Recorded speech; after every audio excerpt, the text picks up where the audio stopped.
What did you think when RTE asked for an invoice to be made out for consultancy fees? When they asked for that, again, sorry, under instruction from RTE, I didn't like. It's RTE. It's this institution. It's it's 100 years old. Why would you question it? It's easy to say now, but at the time, why would you? Yeah. And their instructions, they said, we're just a little company. Yeah. RTE is a company with a terrible employment record in many respects. They're being investigated by the Department of Social Protection. 500 workers potentially classed as self-employed when they should be employees. 60% of investigations have led to employees being reclassified as self-employed people being reclassified as employees. So it's an organisation in many respects with a tarnished employment record. But still, you think that you wouldn't, for a moment, have any doubt about RTE and how they might behave around staff. I suppose, look, I'm 60. I've been brought up with RTE, listening to RTE radio, watching, RTE. We went to Ryan did a good bit of work with BBC, and we went to BBC, and I was expecting to be blown away by, oh my God, this is going to be incredible. It wasn't that. And, as in, RTE is a fantastic organisation, great people, great producers, directors, floor managers, people on reception. It's an amazing organisation, fabulous people. And I want RTE to win. I want RTE to win. But also there's a fantastic commercial sector here in Ireland. News Talk, Today FM, Midlands Radio.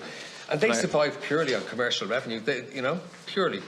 Can I ask you about the sector as a whole? Mm-hmm. You represent a number of high-profile RTE personalities, but you also represent personalities in rival media organisations as well. You know what a lot of people are earning in our sector, or in the media sector. So you can go to RTE and say, one of my clients wants a pay rise. They might say no. You might go to a commercial radio station or a TV station. You have a significant amount of wealth, a wealth of knowledge, and a significant amount of power to go down to that commercial TV station or radio station, knowing full well what presenters are earning, because some of them are your clients as well. Mm-hmm. Is it good for the media sector in Ireland to have, quite a dominant role in setting remuneration across the sector? So to that end, there's more people being paid more money in the commercial sector than in RTE. Higher salaries, purely because everything is based on commercial, JNL, or the right figures. So if you're hitting the right figures, then they're getting the right advertising. So RTE is a hybrid. RTE has... Do you have a monopoly, though? What? Do you have a monopoly? It's tall. As an agent? Like a monopoly isn't commercial. Commercial is fantastic because people are paid more in commercial because the value is... They know what the true value is. But, What happens if two of your clients are going for the same job? The best one gets it. But surely you have to back, for want of a better word. No. I don't want to describe anyone. No. You have to back someone. If you think about it, when Pat gave up the Late Late Show, Jerry Ryan went for it, and I don't give the job. So my assumption is that they wanted a younger demographic. They needed somebody to bring in a younger audience, and Jerry, look, at the end of the day, it's the executive, it's the board that decide who gets the job. It's like any job, the number of people can interview you, but they decide in the end who actually gets the job. But from that end, I know at the time, were you only 35 when you got the Late Late Show? Yeah, I think so. About 35. 36, yeah. It was all about a younger demographic. That's what they wanted to try and bring in younger people into RTE1, which had been traditionally more of an older audience demographic. Mr. Tubridy, do you mind me asking you, why are you an independent contractor? That was the advice I was given. You've got to understand, Senator, that my skill set does not belong in the world of finance and negotiation, and that's why Noel is there. And the advice, did it come from RTE about becoming independent contractors? Originally, the independent contractor status came from RTE when Gay Byrne was there, and subsequently it was set up as a vehicle that because of the commercial revenue that they brought in. And again, the commercial revenue versus license fee. License fee is 55%, commercial revenue is 45%. In 2001, commercial revenue, or license fee revenue was 190 million, commercial revenue was 148 million. So there's only 5% difference in it. And as a result, that muddies the market for all the other local radio stations, national radio stations, TV stations. As you said, it's a hybrid. It's a hybrid. And It's a hybrid. There's makes petrol it and electricity. complicated. It's very complicated. Very complicated. You say, Mr. Tubridy, you say that under the terms of your contract, you're allowed to do additional work outside of RTE. Yes. Is that the reason you're satisfied to be an independent contractor? Well, it helps It allows you to do it allows you to do additional work. Well, you could say that. I mean, it helps if I want to write a book about John F. Kennedy or about a multicoloured sheep, both of which I've written about for different reasons. I can do that as an independent contractor. Can you say there's nothing morally, ethically or legally wrong with that? Is it fair for me to say that any additional work that you do, there's a benefit? The benefit comes from your connection with RTE?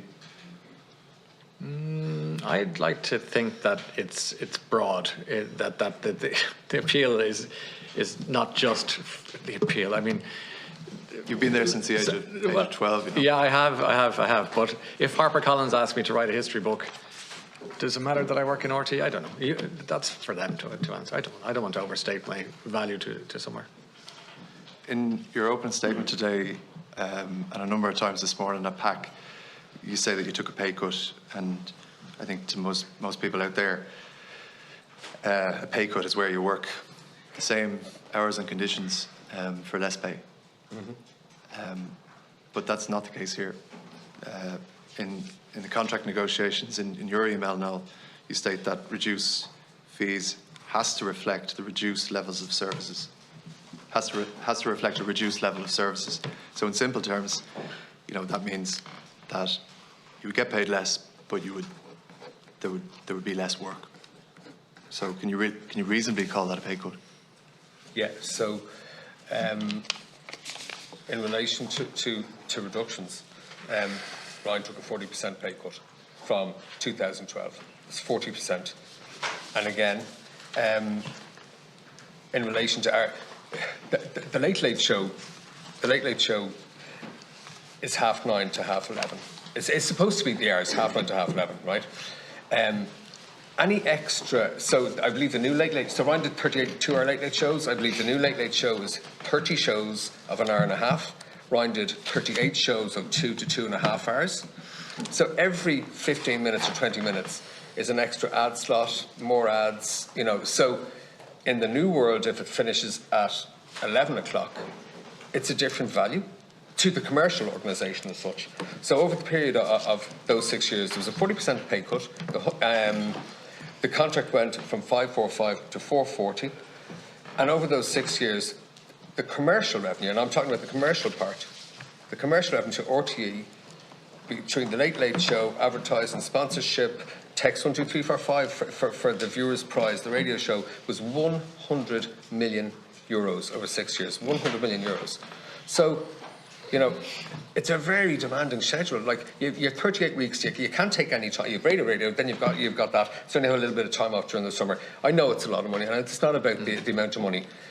And Ryan said to himself after COVID, he left himself on the floor. He was and he was turning 50, time to do all this stuff. And as an independent contractor, he'd be paid less than half to do radio, but he can do a famine documentary, he can write another book. He just wants to change his life. Yeah. It's time for him to change. And it's also time, as it was after Gay, it's time for somebody else to do it. It's time for somebody else to do it. Yeah, it's true. My time is almost up. Pardon me? My time is almost up. Yeah, sorry. Well, I was about to elucidate on the joys of leaving the Late Late Show, but I won't do that now, obviously. I've just, on the issue of the Late Late Show, throughout the documentation that you sent us, often, and you used the term Late Late Toy Show Live. Yes. And Late Toy Show interchangeably. I'm just at no point we're talking about the musical. No. We had never any talks about the musical at all, and it was never something that. And the live thing came to. No, and that is there a separate agreement? Again, is there a separate commercial agreement in relation to the toy show? The toy show. The toy show. No, that's part of my, No, it's part my of contract. Yeah, so it's part of the Can, contract. can I suggest something to you, just in the last 4 seconds that you have on your time? And maybe this is to the committee and to all the members of this particular committee. I mean, in the event that I do keep my job, and it's touch and go from my understanding of it at the moment, you know, I'd be happy to suggest that in the future we'd have a situation where you would publish my contract on an annual basis, you know, with a few, obviously, for redactions for personnel or what have you, with the money and the salary and the earnings there, straight up. Like, if RT are going through a cathartic week, let this be part of it. I will offer that. I mean, I have nothing to hide. I put the contract out, put it online, tell everyone how much I earn. Don't wait for 3 years and then have this codology that can happen all this time later, despite us saying it at the time. So I hope that's of use to you, but I'm happy to offer that today. Just a final question. You're fine. Okay. Colleagues and witnesses.